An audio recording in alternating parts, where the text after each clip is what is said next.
সংসার মানেই তো একঘেয়েমি কাজকর্ম, তাই না? তার উপরে সত্যি বলছি, এই একঘেয়েমি কাজকর্মগুলো আরও বিরক্তিকর লাগতো যদি আমাদের বাঙালিদের 12 মাসে 13 পার্বণ না থাকতো।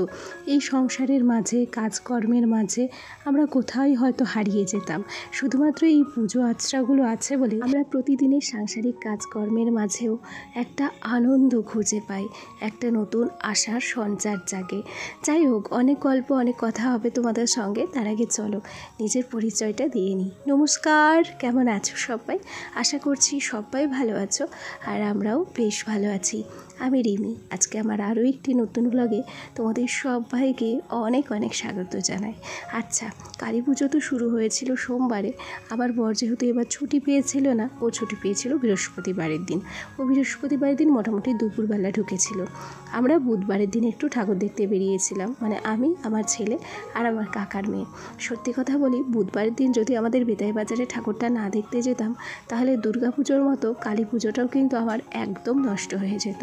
কেন কি, আমি তো জানতামই না যে বৃহস্পতিবার থেকে আমার ভীষণ শরীর খারাপ হবে। আর তারপর থেকে এই আজ পর্যন্ত, অর্থাৎ সোমবার যেদিনকে ব্লগটা তোমরা দেখছো, এই আজ পর্যন্ত কন্টিনিউ আমার শরীর খারাপ থাকবে। জানো তো, কত আশা করেছিলাম যে দুর্গাপুজোয় একসঙ্গে ঠাকুর দেখবো, তা তো হলো না।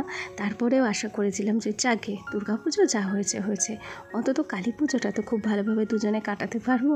তাও হলো না। আমার বরের সাথে আমি কোথাও ঠাকুর দেখতে বেরোতে পারিনি। আচ্ছা, এ পর্যায়ে এই প্যান্ডেলটা খেয়াল করো।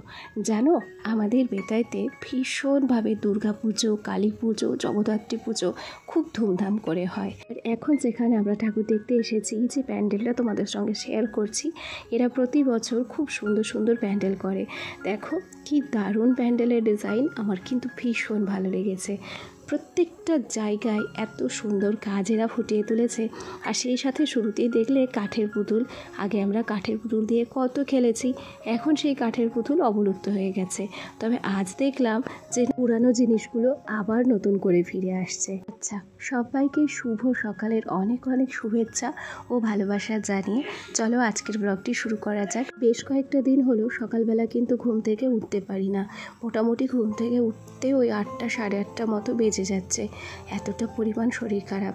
আর তার উপরে কয়েকদিন তো কোনো কাজ করতেই পারিনি। যে ভিডিওগুলো তোমাদের সঙ্গে শেয়ার করেছিলাম সেগুলো আমার আগের থেকে ছিল। আসলে আমার 2-3টে ভিডিও এক্সট্রা থাকে। মাঝে মাঝে যখন আমি ভিডিও দিতে পারি না, সেই ভিডিওগুলো কিন্তু আমার থেকেই যায়। ওগুলোই পরবর্তীতে যখন কোনো অসুবিধা হয় তখন কিন্তু আমি পোস্ট করি। এই আজ যেমন এই ভিডিওটা ছিল বলেই তোমাদের কাছে আসতে পারা গতকালকের মতো, নাহলে হয়তো আজকের দিনটাও আমার গ্যাপ যেত।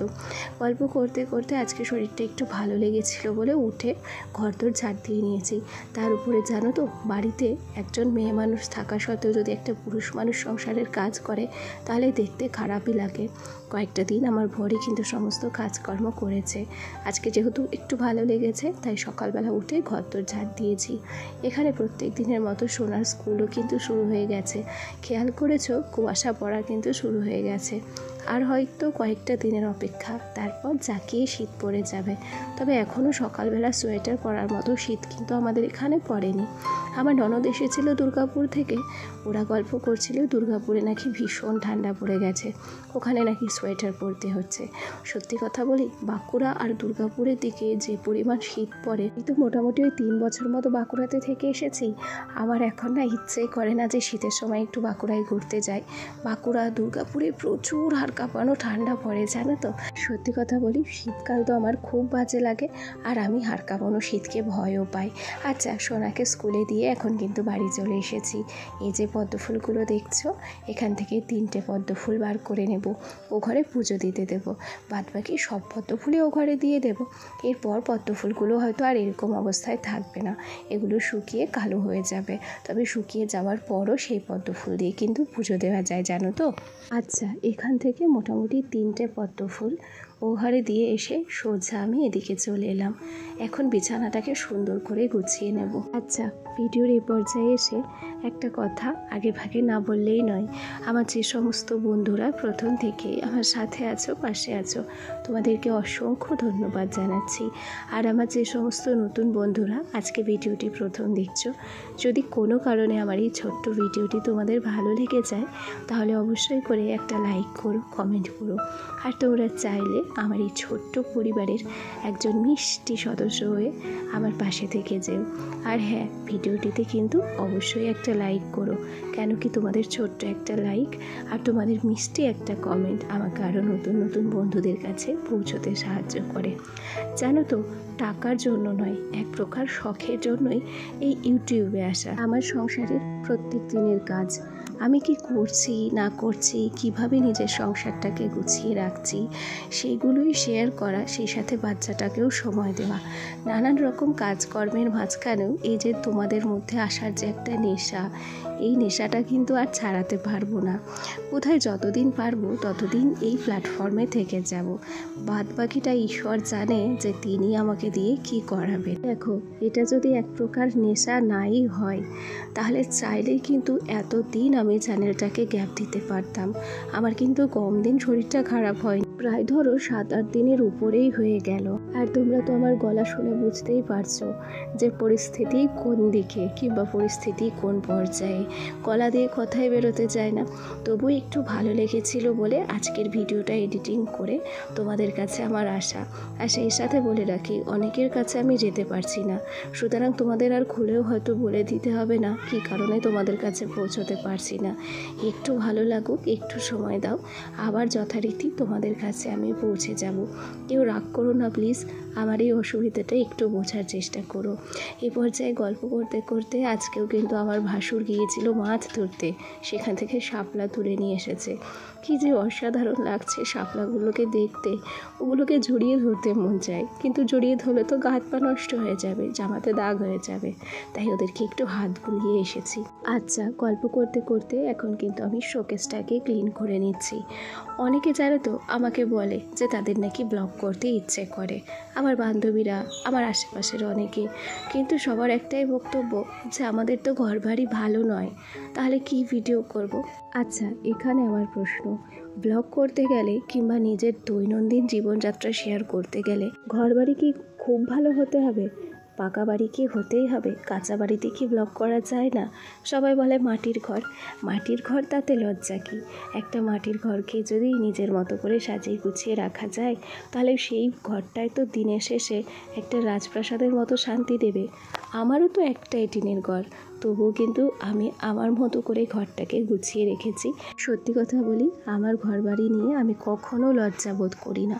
আমি জানি যে আমার ঘর বাড়ি যেমনই হোক, আমার তাকে গুছিয়ে রাখার সামর্থ্য আছে। নিজের মতো করে এই ঘরটাকে এমনভাবে গুছিয়ে রাখবো যাতে 5টা লোক এসে ঘরটা দেখে একটু হলেও প্রশংসা করে, তাই নয় কি? আচ্ছা, তোমাদের সঙ্গে গল্প করতে করতে ব্লগ সংক্রান্ত কিছু কথা বলতেই ভুলে গেছি।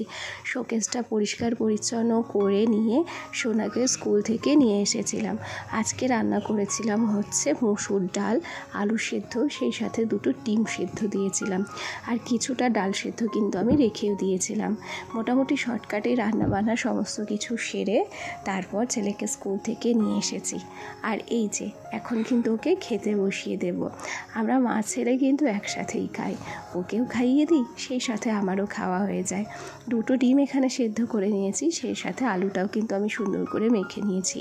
একটু ডাল সেদ্ধ, আলু সেদ্ধ আর ডিম সেদ্ধ হলে আমার ছেলের খাওয়া হয়ে যাবে। আর ডাল দিয়েও ওকে খাইয়ে দেব।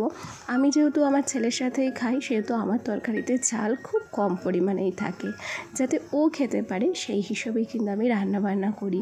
এই তো দেখো না, সোনাকে স্কুল থেকে নিয়ে এসে ও ড্রেসটাকে আমি চেঞ্জ করিয়ে দিয়েছি, হাত পাও ধুয়ে দিয়েছি, তারপর এখন সোজা খাবার টেবিলে চলে এসেছি।